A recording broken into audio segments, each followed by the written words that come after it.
اعوذ باللہ من الشیطان الرجیم بسم اللہ الرحمن الرحیم الحمدللہ رب العالمین والعاقبۃ للمتقین الصلاة والسلام علی سید الانبیاء والمرسلین والحمدللہ رب العالمین اللہم بارک وسلم وصلی علیہ اللہم انت السلام ومنک السلام تبارکت یا ذو الجلال والاکرام۔ ناظرین اکرام، پروگرام بابرکت رمضان کے ساتھ میں ہوں آپ کا میزبان مدثر فاروقی تھانوی۔ امید ہے مزاج گرامی بحمدللہ بخیر و عافیت سے ہوں گے۔ ناظرین اکرام، رمضان شریف ایک ایسا مہینہ ہے جو عبادتوں کے ساتھ ساتھ اللہ کو رسول سرکار دو عالم صلی اللہ علیہ وسلم اور اللہ رب العالمین کو راضی کرنے کا مہینہ ہے۔ اس کے لیے آپ حقوق اللہ ادا کرتے ہیں، حقوق العباد ادا کرتے ہیں اور نہ جانے کیا کیا کام کرتے ہیں۔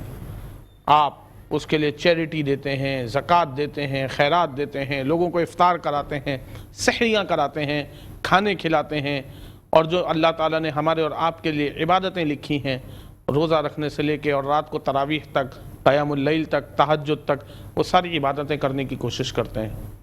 ناظرین کرام، کیا اس کے علاوہ ساری عبادتوں کے بعد ہم اور آپ اپنی زندگی میں کوئی تبدیلی لاتے ہیں؟ کیا ہمارے اور آپ کے روزمرہ کی جو مصروفیات ہے، کیا میں اور آپ اس کے اندر اپنی زندگی کے اندر کوئی تبدیلی لانے کی کوشش کرتے ہیں کہ آج میں نے رات کو نماز تو پڑھی ہے، آج میں نے روزہ تو رکھ لیا ہے، تراویح میں قرآن پاک تو سن لیا، یا میں تراویح پڑھانے تو جا رہا ہوں؟ کیا میں نے زندگی میں کیا بدلاؤ لایا ہے؟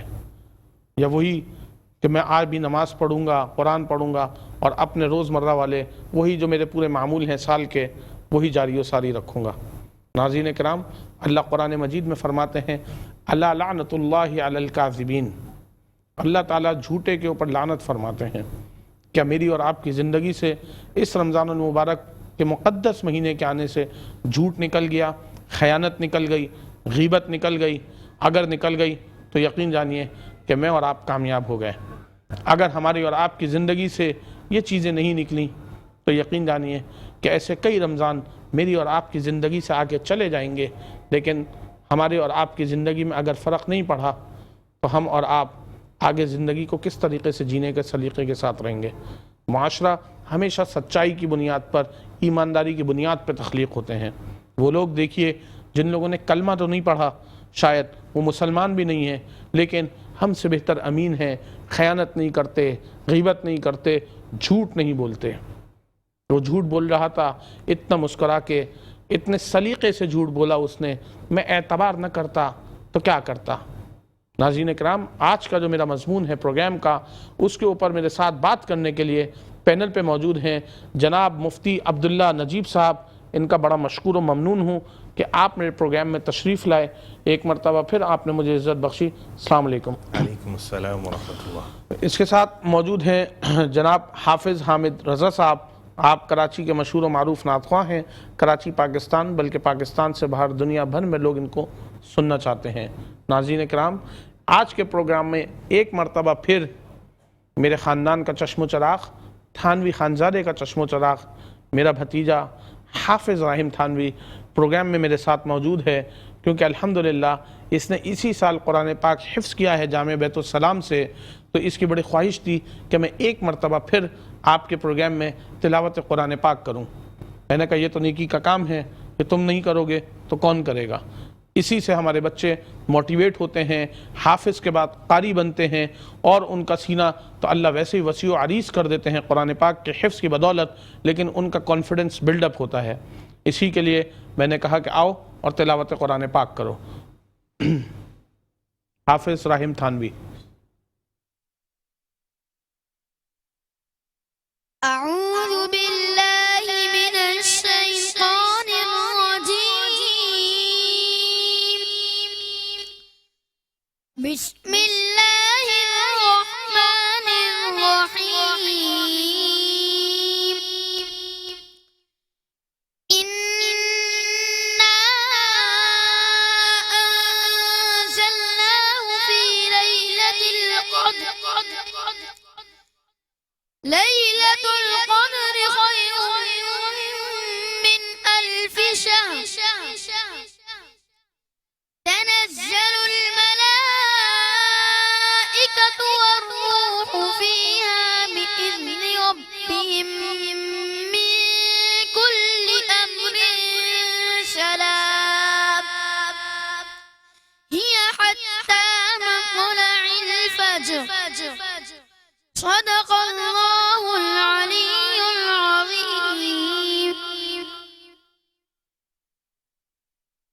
احسن الجزا. یہ تھے جناب حافظ رحیم تھانوی.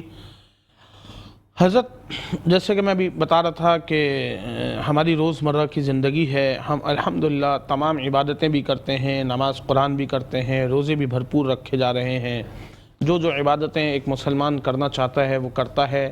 لیکن میں اپنی ذات سمیت کسی کے اوپر بات نہیں کر رہا، میں اپنی ذات سمیت یہ دیکھتا ہوں کہ ہماری زندگی کے جو روزمرہ معمول ہیں اس کے اندر کوئی تبدیلی موجود نہیں ہے، کیونکہ ہم اسی طریقے سے، ہم چاہے کاروبار ہوں یا ہماری زندگی کے مصروفیات ہوں، جھوٹ ایک ایسی چیز ہے کہ جو ہماری زندگیوں کے اندر ہم سمجھیں کہ ہماری کٹیوں میں بھر گیا ہے. آپ سمجھیں کہ مطلب کوئی بات اگر ہم 8 باتیں کریں اور اس میں 4 جھوٹ نہ ہوں تو ہم سمجھتے ہیں کہ ہماری وہ بات کا مقصد پورا نہیں ہوا، چاہے وہ اس میں لاگ لپیٹ میں آ جائے یا کسی بھی چیز میں آ جائے. کیا کہیں گے قرآن مجید میں کیا حکم ہے جھوٹوں کے لیے؟ اللہ رب العالمین نے کیا فرمایا ہے؟ بسم اللہ الرحمن الرحیم نحمدہ ونصلی ونسلم علی رسولہ الکریم اما بعد. آپ نے جو موضوع چھیڑا ہے یہ واقعی بڑا اہم ہے اور ہمارے معاشرے کا ناسور ہے یہ. اور جھوٹ ایسی چیز ہے جس کے آپ نے بھی آیت کی طرف اشارہ فرمایا ہے کہ قرآن کریم میں آتا ہے کہ نجعل لعنت اللہ علی الکاذبین. تو اللہ تعالیٰ لعنت فرماتے ہیں جھوٹوں پر. تو اللہ تعالیٰ کی لعنت فرمانے کا مطلب کیا ہے؟ لعنت کا مطلب ہے اللہ تعالیٰ کی رحمت سے دور کر دینا. انسان اگر اللہ تعالیٰ کی رحمت سے دور ہو جائے تو اس کا ٹھکانہ سوائے جہنم کا کچھ نہیں بنے گا. اور یہ جھوٹ ایسی چیز ہے جو کہ میں عرض کروں حضرت آدم علیہ السلام سے لے کر آپ علیہ السلام تک جتنی شریعتیں آئی ہیں کسی بھی شریعت میں جائز نہیں رہا. حضرت آدم علیہ السلام سے لے کر آپ علیہ السلام تک ہر شریعت میں جھوٹ ممنوع تھا. یعنی اسلام کی بعض عبادات ایسی مشترک ہیں جو کہ چلی آ رہی ہیں، جو کہ اوامر میں سے ہیں یا نواہی میں سے ہیں، جن کو کرنے کا حکم دیا گیا اور جن کو منع کیا گیا.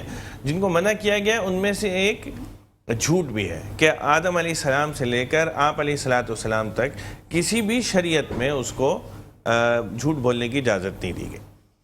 اور ہمیں تاریخ سے، ہم قرآن و حدیث سے اس کا پتہ چلتا ہے. چنانچہ آپ نے وہ حضرت موسیٰ علیہ السلام کے مختلف واقعات قرآن کریم میں ذکر ہیں. تو اس میں ایک فرعون کے خاندان کا ایک شخص جو ہے وہ مسلمان ہو گیا تھا، آپ حضرت موسیٰ علیہ السلام پر ایمان لے آیا تھا. تو وہ جب اپنی قوم کو سمجھا رہا تھا تو اس میں بھی اس نے یہی بات کہی کہ حضرت موسیٰ علیہ السلام سچے نبی ہیں، اگر یہ جھوٹے ہوں گے تو اللہ تعالیٰ ان کو خود ہی ذلیل کر دیں گے. تو یہ بات ان کو بھی پتہ تھی کہ جھوٹ ایسی چیز ہے کہ جھوٹے نبی کا بھی دعویٰ نہیں چلتا. نیز ایک چیز اور میں اس کی طرف اشارہ کروں کہ ایسی بری چیز ہے کہ زمانے جاہلیت کے جو کفار تھے، آپ نے پتہ ہے کہ وہ کس قسم کی برائیوں میں مبتلا تھے. کون سا ایسا گناہ ہے جو وہ نہیں کرتے تھے؟ لڑکیوں کو زندہ دفن کر دیتے تھے، مارنے کی بھی زحمت نہیں کرتے تھے، گھڑا کھودتے تھے اور اس میں ڈال کر اور اوپر سے مٹی ڈال دیتے تھے. برہنہ کعبۃ اللہ کا طواف کیا کرتے تھے. اللہ اکبر. اس قسم کے گناہوں میں مبتلا تھے لیکن جھوٹ نہیں بولتے تھے. اور اس کا جو ہے ثبوت ہمیں حدیث سے پتہ چلتا ہے. آپ کو پتہ ہے جب آپ علیہ السلام مدینہ منورہ تشریف لے گئے تو آپ نے تبلیغی خطوط بادشاہوں کو لکھے. ان میں سے ایک خط جو ہے وہ روم کے بادشاہ کو بھی لکھا تھا.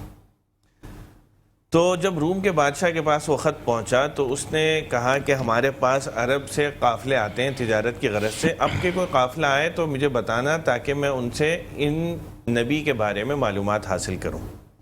کچھ عرصے بعد مکہ معظمہ سے ایک قافلہ حضرت ابو سفیان رضی اللہ عنہ کی سرکردگی میں گیا. اس وقت تک حضرت ابو سفیان جو ہے وہ نہ صرف یہ کہ مسلمان نہیں تھے بلکہ آپ کے کٹر دشمنوں میں سے، یعنی دشمنوں کی جو سر فہرست لوگ تھے ان میں ان کا نام شمار ہوتا تھا. وہ وہاں گئے اور جب بادشاہ کو پتہ چلا کہ عرب سے قافلہ آیا تو انہوں نے ان کو طلب کیا اور یہ کہا کہ جو آپ علیہ السلام سے رشتہ داری میں قریب ترین ہیں وہ سامنے آئے، میں اس سے بات چیت کرنا چاہتا ہوں ان کے بارے میں. تو حضرت ابو سفیان کیونکہ آپ علیہ السلام کے کزن تھے تو وہ آگے بڑھے اور انہوں نے ان سے کہا کہ میں ان کا قریبی رشتہ دار ہوں ان سب موجودہ لوگوں میں سے، تو آپ پوچھئے کہ میں اس کا جواب دوں گا. اس موقع پر ابو سفیان کہتے ہیں کہ اگر مجھ پر جھوٹ کی تہمت کا اندیشہ نہ ہوتا تو میں یہاں پہ جھوٹ ضرور بولتا، لیکن جھوٹ کی تہمت کے اندیشے کی وجہ سے اس جگہ جو مدینہ منورہ سے ہزاروں میل دور جہاں آپ علیہ الصلوۃ والسلام کے سارے دشمن موجود، لیکن انہوں نے وہاں پہ بھی جھوٹ بولنا گوارا نہیں کیا۔ تو قرآن کریم نے اور احادیث کی روشنی میں ہمیں پتہ چلتا ہے کہ یہ اتنی بری چیز ہے، اتنی قابل مذمت چیز ہے، کسی شریعت میں کبھی بھی اس کی اجازت نہیں دی گئی، اور اس حد درجے اس کو برا سمجھا گیا، یعنی یہ حضرت آدم علیہ السلام سے لے کے آج تک یہ ہمیشہ سے ممنوع رہا ہے۔ اور اسی طرح اگر آپ احادیث میں آ جائیں تو احادیث میں بھی ہمیں اس کی ممانعت پتہ چلتی ہے۔ چنانچہ آپ علیہ الصلوۃ والسلام کی حدیث ہے جس کا مفہوم ہے کہ ہر انسان کے ساتھ کرامن کاتبین کے علاوہ ایک فرشتہ، محافظ فرشتہ اللہ تعالیٰ نے مقرر کیا ہوا ہے۔ تو وہ محافظ فرشتہ انسان کے ساتھ ہوتا ہے اور اس کی حفاظت کرتا ہے، لیکن جب انسان جھوٹ بولتا ہے تو وہ جھوٹ کی بدبو محسوس کرتا ہے، اور وہ اتنی شدید ہوتی ہے کہ وہ 1 میل دور چلا جاتا ہے، اس سے جھوٹ بولنے والے سے 1 میل دور چلا جاتا ہے۔ اب مجھے بتائیے، دیکھیے ہم دیکھتے ہیں نا حوادثات کا ہم مستقل شکار رہتے ہیں، ہم کیوں نہیں بچتے؟ میں یہ ذاتی طور پہ سمجھتا ہوں کہ وہ محافظ فرشتہ تو ہمارے ساتھ رہتے ہی نہیں ہے۔ جیسے ابھی آپ نے فرمایا ہم 8 باتیں بولتے ہیں تو ان میں سے 4 تو جھوٹ ہوتی ہیں، ہم ایک جھوٹ بولتے ہیں وہ 1 میل دور چلا جاتا ہے، وہ واپس آ رہا ہوگا تو ہم اتنے میں دوسرا jھوٹ بول دیتے ہیں، وہ پھر 1 میل دور چلا جاتا ہے، وہ پھر واپس آتا ہوگا تو اتنے میں ہم تیسرا جھوٹ بول چکے ہوتے ہیں، وہ پھر دور چلا جاتا ہے۔ تو ہمارے ساتھ تو محافظ فرشتہ ہے ہی نہیں۔ جب وہ محافظ فرشتہ نہیں ہے تو ہم حوادثات کا شکار ہوں گے۔ اور اس کے علاوہ یہ یعنی اس سے پتہ چلتا ہے کہ اعمال کی بدبو اور خوشبو ہوتی ہے۔ جس طرح اچھے اعمال جو ہیں وہ ان کی خوشبو ہوتی ہے، اگرچہ ہم محسوس نہیں کرتے لیکن فرشتے اس کو محسوس کرتے ہیں، اسی طرح برے اعمال کی بدبو ہوتی ہے، اور یہ ایسا عمل ہے کہ اس کی بدبو اتنی شدید ہے کہ فرشتہ اس سے 1 میل دور چلا جاتا ہے۔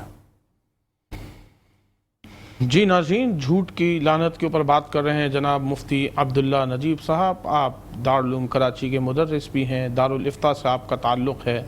کیا ہی خوبصورت زندگی ہو جائے اگر ہم اور آپ اپنی زندگیوں سے جھوٹ نکال دیں، خیانت نکال دیں، غیبت نکال دیں، اور حق اور سچ بات کہنے کے اوپر ڈٹے رہیں، کیونکہ اللہ رب العالمین بھی حق اور سچ کا ساتھ دیتا ہے۔ ناظرین کرام، وقت ہوا ہے ایک چھوٹے سے وقفے کا، چلتے ہیں ایک بریک کی طرف، کہیں مت جائیے گا۔ آپ دیکھ رہے ہیں پروگرام بابرکت رمضان، میں ہوں آپ کا میزبان مدثر فاروقی تھانوی۔ ویلکم بیک ناظرین، ایک مرتبہ پھر حاضر ہوتے ہیں پروگرام بابرکت رمضان کے ساتھ۔ میں ہوں آپ کا میزبان مدثر فاروقی تھانوی۔ میرے ساتھ پینل پہ موجود ہیں مفتی عبداللہ نجیب صاحب، میرے ساتھ موجود ہیں حافظ حامد رضا قادری صاحب، میرے ساتھ موجود ہیں جناب محمد راحیل قادری صاحب، کلام پیش کرنے کے لیے ہمارے ساتھ آج موجود ہیں، لیکن ان کا کلام لیں گے ایک سوال کے بعد۔ حضرت یہ بتائیے کہ کیا نحوست اللہ تعالیٰ نے بتائی ہے جھوٹ بولنے والوں کے لیے؟ کیونکہ میں تو یہ بات کہتے ہوئے اتنی شرمندگی ہو رہی ہے کہ انسان ہوں، مسلمان بھی ہوں، کلمہ بھی پڑھتا ہوں بذات خود، کیونکہ سارا دن زندگی کی مصروفیات میں رہتا ہوں، یقیناً کئی مرتبہ میرے اپنے منہ سے بھی جھوٹ نکلتا ہوگا، کبھی کسی معاملے کے لیے، کبھی کسی معاملے کے لیے۔ کیا اس کے اوپر وہ بتائی ہے؟ میں تو بڑا اس وقت شرمندگی سے یہ پروگرام کر رہا ہوں۔ دیکھیے، ایک تو ابھی میں نے عرض کیا کہ جو ہے ہمارا محافظ فرشتہ حدیث میں آتا ہے کہ وہ دور ہو جاتا ہے۔ اس کے علاوہ حدیث میں آتا ہے کہ آپ علیہ الصلوۃ والسلام کی حدیث کا مفہوم ہے کہ مومن ہے اس سے 2 خصلتیں نہیں ہو سکتی۔ بے شک۔ ایک خصلت کیا ہے کہ یعنی اس کے اندر ساری برائیاں ہو سکتی ہیں، لیکن 2 برائیاں ایسی ہیں کہ جو وہ نہیں کر سکتا کبھی بھی۔ ایک کیا ہے ان میں سے؟ ایک یہ کہ وہ خائن نہیں ہو سکتا، دوسری یہ کہ وہ جھوٹا نہیں ہو سکتا۔ منافق کی نشانی حدیث میں آئی ہے نا، یعنی جب وہ بات کرتا ہے جھوٹ بولتا ہے، اذا حدث کذب، جب بات کرے گا جھوٹ بولے گا۔ منافق کی جو 3 نشانیاں ہیں ان میں سے پہلی نشانی جو حدیث میں آتی ہے وہ یہ ہے کہ جب بات کرتا ہے تو جھوٹ بولتا ہے، جب امانت رکھوائی جائے تو خیانت کرتا ہے، اور جب اس سے وعدہ کیا جائے تو جب وہ وعدہ کرتا ہے تو اس کی خلاف ورزی کرتا ہے۔ آپ دیکھیے ہمارے اندر تو یہ تینوں خصلتیں موجود ہیں ہمارے اندر، تو گویا ہم تو ایمان سے بہت دور ہوئے ہیں، ہم تو گویا منافق بنے ہوئے ہیں اس وقت۔ تو اتنی بڑی برائی ہے، اس کو ہمیں احساس کرنا چاہیے، اور چھوٹی چھوٹی باتوں پر جھوٹ بولا جاتا ہے۔ میں آپ سے عرض کر رہا ہوں، حدیث میں آتا ہے کہ ایک خاتون کے پاس آپ تشریف فرما تھے، تو وہ خاتون نے اپنے چھوٹے سے بچے کو بلایا، بیٹا ادھر آؤ میں تمہیں چیز دوں گی، اور مٹھی ان کی بند تھی۔ تو آپ نے پوچھا کیا تمہیں کوئی چیز دینے کا ارادہ تھا یا تم ایسے ہی بلا رہی تھی؟ انہوں نے کہا نہیں، میرے ہاتھ میں کھجور ہے، یہ میرا ارادہ تھا کہ جب یہ بچہ آئے گا تو میں اس کو یہ کھجور دوں گی۔ آپ نے فرمایا یہ تم ٹھیک ہے، اگر تم نے ایسا نہ کیا ہوتا تو تم یہ جھوٹ میں شمار ہوتا۔ اور دیکھیے اس قسم کے چھوٹے چھوٹے جھوٹ ہم کتنے بولتے ہیں، بچوں کو بہلانے کے لیے، کسی کو ٹلانے کے لیے، کسی کو اپنے یعنی بات کو رفع کرنے کے لیے، بات کو دور کرنے کے لیے، اپنے اوپر سے ہٹانے کے لیے، اس قسم کی باتیں ہم بہت کرتے ہیں۔ یہ سب جھوٹ میں شمار ہوتا ہے۔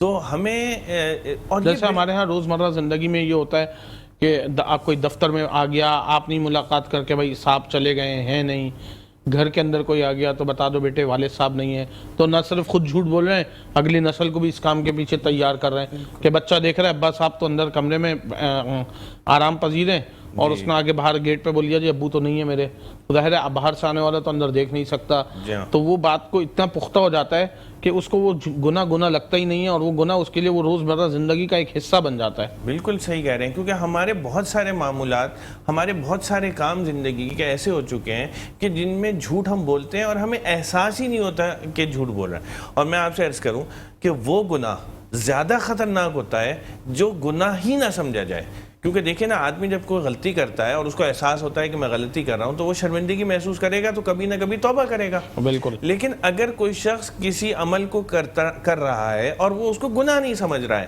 جب گناہ نہیں سمجھ رہا ہے تو شرمندگی نہیں ہوگی، جب شرمندگی نہیں ہوگی تو توبہ نہیں ہوگی، اور بغیر توبہ کے مرے گا وہ۔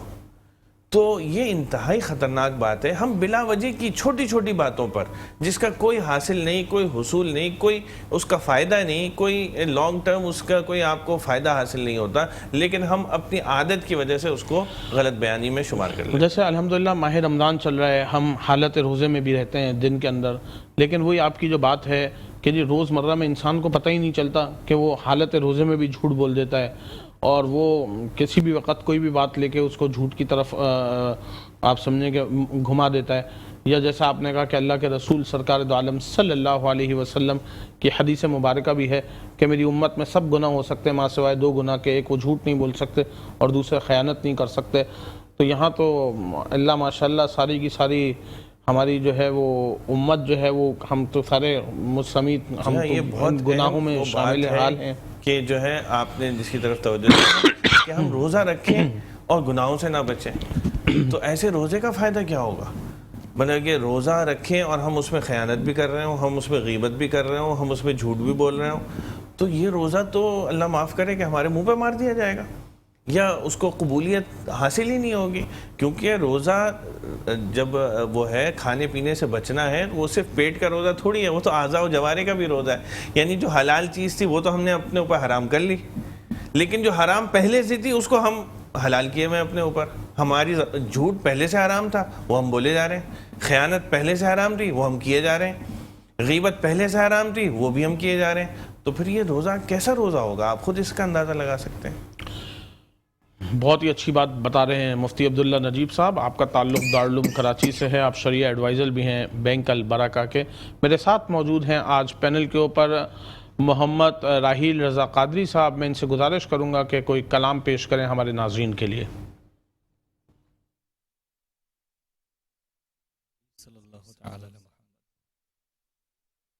کرم آج بالائے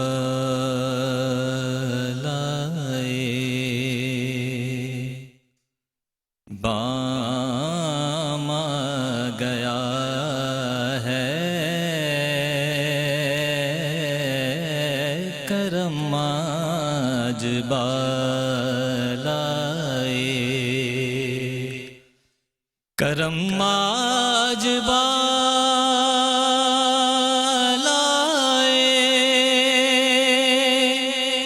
بام آ گیا ہے، کرم آج بالائے، بام آ گیا ہے، زباں پر محمد کا نام آ گیا ہے، زباں پر محمد بدکار، اور مجھے مل گئی دونوں عالم کی شاہی،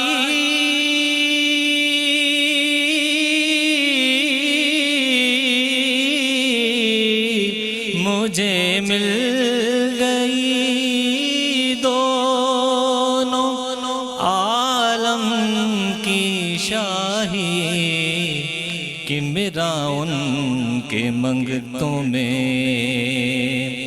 نام آ گیا ہے، میرا ان کے منگتوں میں، اور مزہ تب ہے سرکار،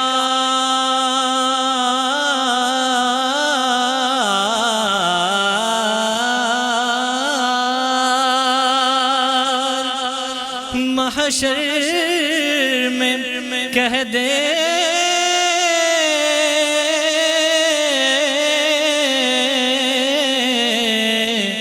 مزہ تب ہے سرکار،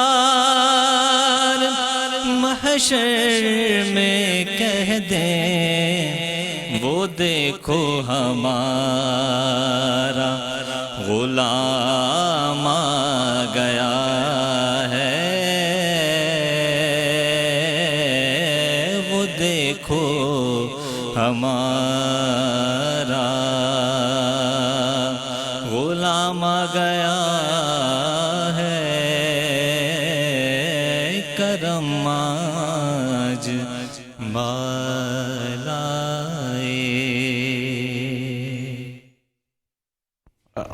جزاک اللہ خیر، احسن الجزا۔ یہ تھے جناب قادری صاحب، بہترین کلام پیش فرما رہے تھے۔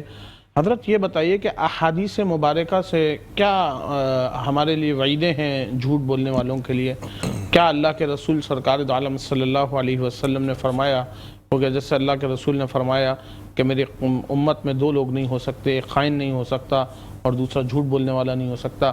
آپ نے پہلے بھی بیان فرمایا کہ وہ قومیں تھیں تو نعوذ باللہ ننگے بھی انہوں نے طواف کیے اور کعبۃ اللہ کا، اور جو ہے بیٹیوں کو جو ہے انہوں نے زندہ تک دفنا دیا، لیکن انہوں نے جھوٹ نہیں بولا۔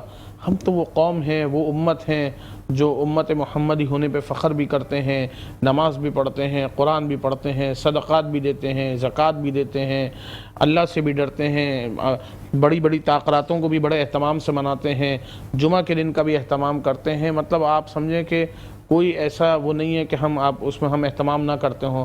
ہر رسومات کو ہر طریقے سے ہم اس کو بہتر طریقے سے ہم ادا کرنے کی کوشش کرتے ہیں، رمضان ہو، محرم ہو، ربیع الاول ہو، جو بھی ہماری جتنی بھی اسلامی ہماری رسومات ہیں ہم اس کو بہتر طریقے سے ادا کرنے کی کوشش کرتے ہیں، لیکن ہماری ذات جو ہے وہ اس بات سے کیوں اس بات پر آمادہ نہیں ہو رہی کہ ہم جو ہے اس زندگی کے اندر امانت داری کو اور بالکل اپنی زندگی کا حصہ بنائیں اور ہم جھوٹ سے ہم بچ سکیں۔ کیا اس کے لیے کیا احکامات ہونے چاہیے کہ انسان جھوٹ سے بچ سکتا ہے؟ دیکھیے یہ بہت اہم بات ہے۔ بات یہ ہے کہ ہم نے بحیثیت مسلمان اپنے دین کو محدود کر دیا ہے عقائد اور عبادات میں۔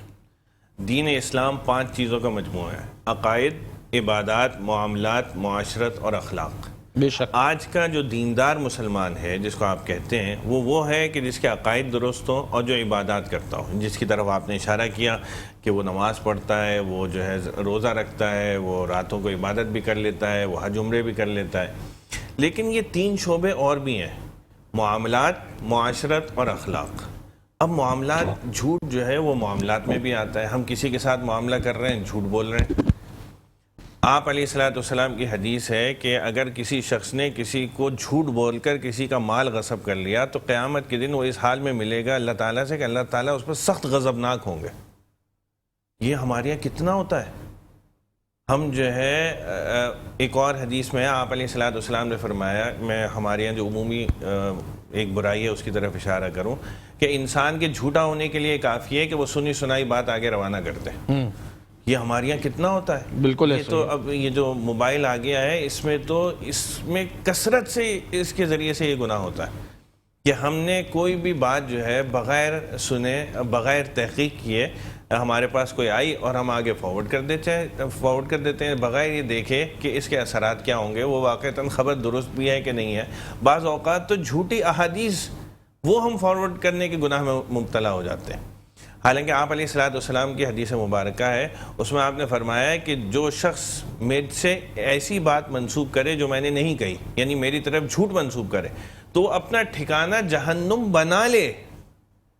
اتنی سخت وعید ہے، لیکن ہم بغیر سوچے سمجھے جو ہے وہ آگے کر دیتے ہیں۔ تو جہاں ہمیں اس مبارک مہینے میں جہاں ہمیں یہ سمجھنا چاہیے کہ ہم عبادات، ہمارے عقائد صحیح ہیں، عبادات بھی ہم سر انجام دے رہے ہیں، وہاں ہمیں اپنے معاملات بھی درست کرنے کی ضرورت ہے۔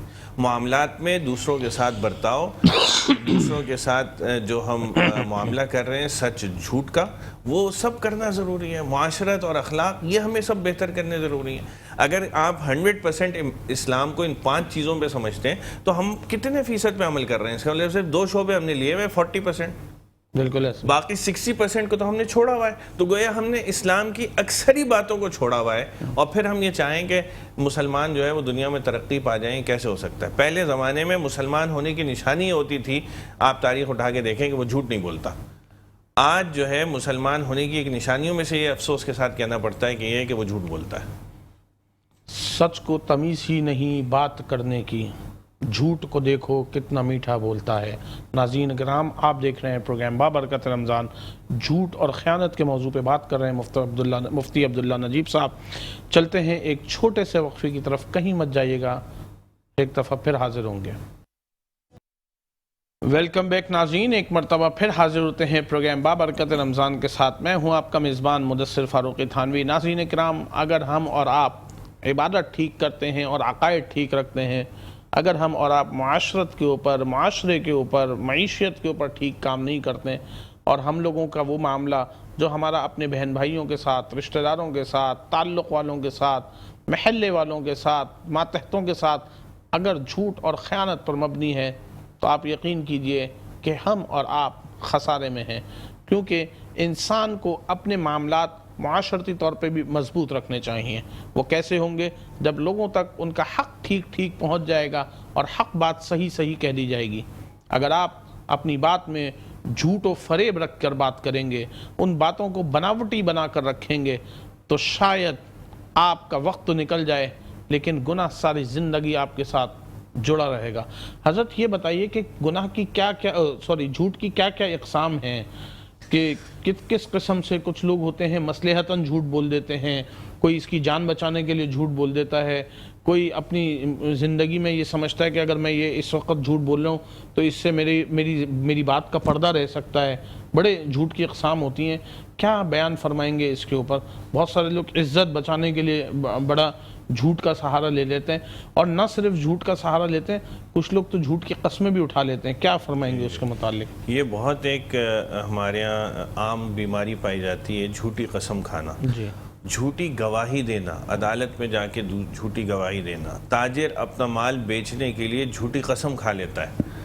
یہ ساری اقسام ہیں۔ اسی طرح جیسے میں نے عرض کیا کہ ہم سنی سنائی بات آگے روانہ کر دیتے ہیں، یہ بھی ایک جھوٹ کی قسم ہے۔ کسی کو بہلاوا دینا، جیسے میں نے ابھی مثال دی کہ آپ نے بتایا کہ اگر تم چھوٹے بچے کو بھی بلا رہے ہو اور اس کو چیز کا وعدہ کیا ہے تو واقعتاً چیز دینی ہے، اگر آپ نے نہیں کیا تو یہ بھی جھوٹ کی قسم ہے۔ تو جھوٹ کی بہت ساری اقسام ہیں جو ہم بول رہے ہوتے ہیں۔ غلط بیانی جو ہے بس وہ جھوٹ میں آئے گی۔ ہم کسی کے سامنے، یہ جو آپ نے ایک طرف اشارہ کیا کسی کی جان بچانا، یہ تو بہت ریئر کیسز میں نا، کسی کے ساتھ کبھی زندگی میں ایک آدھ دفعہ پیش آ جائے گا، لیکن آپ اپنی زندگی میں روزمرہ کی طرف دیکھیں تو ہم بلا وجہ، کوئی بیمار ہو گیا، دفتر سے چھٹی چاہیے، ویسے ملے گی نہیں، جھوٹی گواہی دے دی، ڈاکٹر کے سرٹیفکیٹ جا کے پیش کر دیا۔ جھوٹ ہے یہ عام ہے کہ نہیں ہے؟ بالکل ہمارے یہاں بالکل عام ہے۔ تو یہ جھوٹ کی ایک قسم ہے، اور اس کے بدلے میں جو تنخواہ آئے گی وہ حرام ہوگی۔ ہم سمجھتے ہیں کہ ہم تو حلال کام کر رہے ہیں، بھئی حلال کام کے دوران میں تم نے ایک حرام اپنے ساتھ شامل کر لیا، اتنا حصہ کم از کم جو تم نے جھوٹ کی وجہ سے کمایا وہ تو حرام ہی آ گیا نا۔ اچھا، اگر کوئی 30 دن کی تنخواہ لیتا ہے اور 2 دن جھوٹ بول کے تنخواہ چھٹی لے لے گا تو وہ حرام کے ضمن میں، وہ 2 دن کی تنخواہ 2 حرام دن کی تنخواہ تو کم از کم حرام آ گئی. تاجر ہے، اپنا سارا سال لاکھ روپے کا اس نے مال بیچا مہینے بھر کا، اور ان میں سے 20,000 روپے اس نے ایسے کمائے جو جھوٹی گواہیاں جھوٹی قسمیں کھا کھا کے اس نے بھیجا. باجی مجھے تو اس سے زیادہ اس میں بچ ہی نہیں رہا ہے، اور یہ تو میں قسم کھا کے اس کو صحیح غلط مال کو صحیح بیان کر کے بیچ دیا. تو یہ جو اس نے نفع کمایا ہے سارا کا سارا جھوٹ کی بنیاد پر ہوگا، سب حرام ہوگا. تو ہمیں توجہ دینے کی ضرورت ہے. یہ جھوٹ اپنے ساتھ صرف ایک جھوٹ نہیں ہے، اس کے ساتھ 10 برائیاں اور ساتھ میں آتی ہیں. جھوٹ بول کے ہم حرام کمائی کا ذریعہ بن رہے ہیں، ہم حرام کمائی کھا رہے ہیں. تو یہ ایسا معاشرے کا ناسور ہے.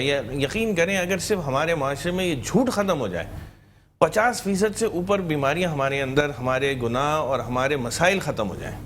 یہ تو میں بہت محتاط کر کے 50% کہہ رہا ہوں، اس سے بھی زیادہ آپ شمار کر سکتے ہیں اس کو. اچھا، کچھ ایسی چیزیں ہوتی ہیں کہ جیسے انسان، جیسے ہمارے ہاں بہت سارے میں لوگوں کو دیکھتا ہوں کہ کوئی کام ہو رہا ہوتا ہے تو انسان جیسے ووٹ لینے کا وقت آتا ہے تو کوئی بات کہہ رہے ہوتے ہیں کہ ہم یہ کر دیں گے. اب وہ ہو سکتا ہے کہ وہ جھوٹ نہ بول رہا ہو، وہ چاہتا بھی ہو کہ وہ کرنا، لیکن اس میں اسباب نہیں پیدا ہو پا رہے، اشکال نہیں نظر آ رہی کہ وہ اس کو وہ کام کرائے. تو لوگ جو ہیں وہ اس کو اس بات کے اوپر وہ کرتے ہیں کہ یار لان تان کرتے ہیں کہ بھائی اس نے تو کہا تھا کہ ہم یہ کام کرا دیں گے، روڈ ٹھیک کرا دیں گے، بجلی کا مسئلہ حل کرا دیں گے. اچھا، ہو سکتا ہے کہ اس کی نیت بھی ہو، اس وقت تو وہ جوش خطابت میں کہہ گیا، لیکن ظاہر ہے کیونکہ ملکی مسائل ہیں، معاشرتی بڑے مسائل ہیں، ایک چیز کے پیچھے 25 چیزیں ہیں، ادارے ہیں، اس تک وہ نہیں پہنچ پاتا. اس کو کس اس میں لیں گے آپ، جبکہ اس کی نیت ٹھیک ہے؟ کوئی شخص کوئی بات کرنے کا ارادہ رکھتا ہو، اس کے پاس وہ اسباب بھی موجود ہوں، یا ظاہری طور پہ اس کو لگ رہا ہو کہ میں یہ کام کر سکوں گا، اور اس کا وہ وعدہ کر لیتا ہے اور پھر وہ نہیں ہو پاتا، تو وہ تو وعدہ خلافی میں نہیں آئے گا. وعدہ خلافی میں نہیں آئے گا. وعدہ خلافی میں نہیں آئے گا. نیت اس کی تو ہے نا، نیت بھی صورت، اسباب بھی ہیں اس کے پاس، اس کا خیال بھی ہے. لیکن معذرت کے ساتھ بھائی مدثر صاحب، جب آدمی کسی سے وعدہ کرتا ہے نا کہ میں یہ کر لوں گا، تو ہمارے یہاں 90% یہ ہوتا ہے کہ اس وقت اس کو ٹلا دو کسی طرح. ہمارے دل میں نیت ہی نہیں ہوتی اس کو دینے کی، ہمارے دل میں نیت ہی نہیں ہوتی اس کام کو کرنے کی. مقصد صرف یہ ہوتا ہے کہ اس وقت اس بات سے اس کو ٹلا دیا جائے، جب دوبارہ آئے گا اس وقت میں دیکھیں گے. یہ ہمارا عمومی مزاج ہے. تو یہ جو ہے یہ جھوٹ میں آئے گا، یہ وعدہ خلافی میں آئے گا، یہ بالکل غلط بیانی میں آئے گا کہ جس وقت میں اس سے وعدہ کیا جا رہا ہے، جس وقت میں اس سے بات کی جا رہی ہے، اسی وقت سے ارادہ نہیں تھا دینے کا. ہمارے اوپر ڈیٹس ہوتے ہیں، کسی کا ادھار ہے، کسی کی قرض ہے، اب وہ آ گیا بیچارہ لینے کے لیے، ہم نے کہا 2 دن بعد آ جانا. 2 دن بعد بھی دینے کا ارادہ نہیں ہے، 2 دن بعد دینے کی بھی نیت نہیں ہے. یہ جھوٹ ہے، یہ وعدہ خلافی ہے. بھئی 2 دن بعد جب آپ کا ارادہ ہی نہیں ہے دینے کا، تو آپ اس کو کیوں ٹلا رہے ہو؟ یہ جھوٹ ایک ہم نے بولا، وہ جو آئے گا اس نے تکلیف برداشت کرے گا، اور آپ کی وجہ سے برداشت کرے گا، اس کا بھی گناہ آپ کے اوپر ہوگا. یہ جھوٹ ایک ایسی چیز ہے جو صرف ایک جھوٹ گناہ نہیں رہتا، اس کے ساتھ کئی گناہ اور سمٹ کے آ جاتے ہیں. یعنی کہ جھوٹ کئی گناہوں کو آپس میں کنیکٹ کر دیتا ہے. ایک جھوٹ کے پیچھے 100 جھوٹ بولنے بھی پڑتے ہیں، 100 جھوٹ اور بولنے پڑتے ہیں. اور پھر ہم اتنی معمولی باتوں پر، شوہر بیوی سے، بیوی شوہر سے، والد سے بیٹے سے، معمولی باتوں پر ہم جھوٹ بول دیتے ہیں. ہم دفتر پہنچتے ہیں، دیر سے کیوں پہنچے، باس سے ڈانٹ سے بچنے کے لیے کوئی بھی بہانہ کر دیں گے، جی بیگم بیمار تھی، بچہ بیمار تھا، آج آنکھ نہیں کھلی، حالانکہ ایسا کچھ بھی نہیں ہوا تھا. لیکن ہم صرف معمولی باتوں پر ٹلانے کے لیے جھوٹ بول دیتے ہیں. بیگم سے جھوٹ بول سکتے ہیں یا بیگم سے بھی نہیں بول سکتے؟ کسی سے نہیں. مصلحتاً بیگم سے تو تھوڑا بہت کی اجازت دیں حضرت. آپ مفتی بھی ہیں، دارالفتہ بھی چلاتے ہیں، کوئی ایسا فتویٰ دیجئے کہ بیگمات سے تھوڑی سی گنجائش ہونی چاہیے. باقی چیزوں کو جتنی زیادہ سچ بیانی ہونی چاہیے وہ کسی اور سے بھی، کیونکہ میاں بیوی کا جو تعلق ہے وہ اتنا مضبوط تعلق ہے، وہ ایسا تعلق ہے، وہ ایسا رشتہ ہے جو دنیا میں سب سے پہلے وجود میں آیا. حضرت آدم علیہ السلام اور حضرت حوا علیہ السلام جو آئے دنیا میں، وہ میاں بیوی کے رشتے سے آئے. نہیں بالکل آئے، اس میں تو کوئی شک نہیں حضرت. لیکن اگر اتنا، اللہ تعالیٰ معاف کرے کہنا تو نہیں چاہیے، لیکن اگر میاں بیوی کے رشتے میں اتنی سچائی پہ بنیاد ہونے لگے گی تو میرا تو خیال ہے کہ وہ رشتہ ہی نہیں بچے گا، گھر جنت بن جائے گا. یہ ہمیں تجربہ کرنے کی ضرورت ہے. آپ ہم یہی تو میں کہہ رہا ہوں نا، ہم نے بہت سارے فاسد خیالات اپنے ذہن میں بٹھائے ہوئے ہیں. ہم یہ سمجھتے ہیں کہ اگر ہم جھوٹ نہیں بولیں گے تو ہمارا مال نہیں بکے گا. ہم یہ سمجھتے ہیں کہ اگر ہم جھوٹ نہیں بولیں گے تو ہماری بات میں وزن نہیں رہے گا. ہم یہ سمجھتے ہیں کہ اگر ہم جھوٹ نہیں بولیں گے تو ہمارا گھر نہیں صحیح چلے گا. تو یہ سارے وہ فاسد خیالات ہیں جو ہم نے دماغ میں بٹھائے ہوئے ہیں، ان کو نکالنے کی ضرورت ہے، سچائی پہ آنے کی ضرورت ہے. آپ کر کے تو دیکھیں، تجربے سے گزریں. تو میں انشاءاللہ پوری کوشش کروں گا کہ میں اپنی بیگم سے بالکل سچ بولوں، کیونکہ پروگرام میں نے سچ کی بنیاد پر کیا ہے، اور میں نے اس بات پہ آج کے پروگرام کا مضمون تھا کہ ہم جھوٹ نہیں بولیں گے، خیانت نہیں کریں گے، کسی کے ساتھ بھی نہیں کریں گے، اور بیگم کے ساتھ تو بالکل جھوٹ نہیں بولوں گا. ناظرین کرام، آج میں مفتی عبداللہ نجیب صاحب سے بھی وعدہ کرتا ہوں انشاءاللہ، اور میں اللہ سے دعا کرتا ہوں کہ میرے سچ بولنے کے بعد بھی میرا گھر قائم و دائم رہے اور جنت کی شکل اختیار کر دے، کیونکہ ایسا نہ ہو کہ سچ بولوں اور اس کا کوئی خمیازہ بھگتنا پڑ جائے تو اس کے ذمہ دار مفتی عبداللہ نجیب صاحب ہوں گے. چلتے ہیں پروگرام کے اختتام کی طرف. آپ دیکھ رہے تھے پروگرام بابرکت رمضان. میں ہوں آپ کا میزبان مدثر فاروقی تھانوی. مجھے دیجیے اجازت، اگلے پروگرام تک کے لیے انشاءاللہ پھر ملاقات ہوگی ایک نئے پینل کے ساتھ، نئے موضوع کے ساتھ. تب تک کے لیے آپ تمام لوگوں کا اللہ حامی و ناصر رہے.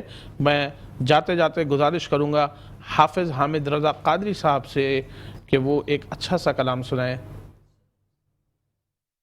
حضور ایسا کوئی انتظام ہو جائے، سلام کے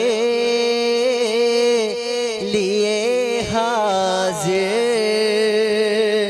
غلام ہو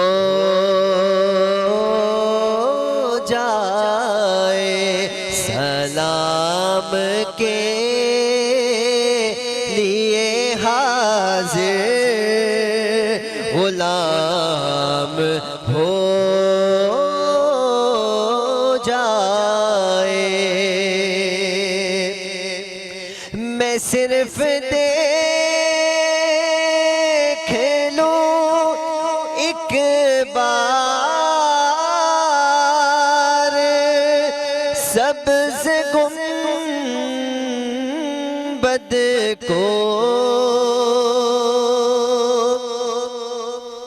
میں صرف دیکھ لوں ایک بار سبز گنبد کو، بلا سے پھر میری دنیا میں شام ہو جائے، بلا سے پھر میری دنیا میں شام ہو جائے. حضور آپ جو سن لے تو بات بن جائے،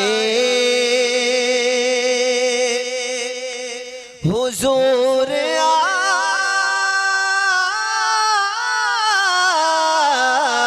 حضور آپ جو سن لے تو بات بن جائے، حضور آپ جو کہہ دے تو کام ہو جائے، سلام کے لیے حاضر غلام ہو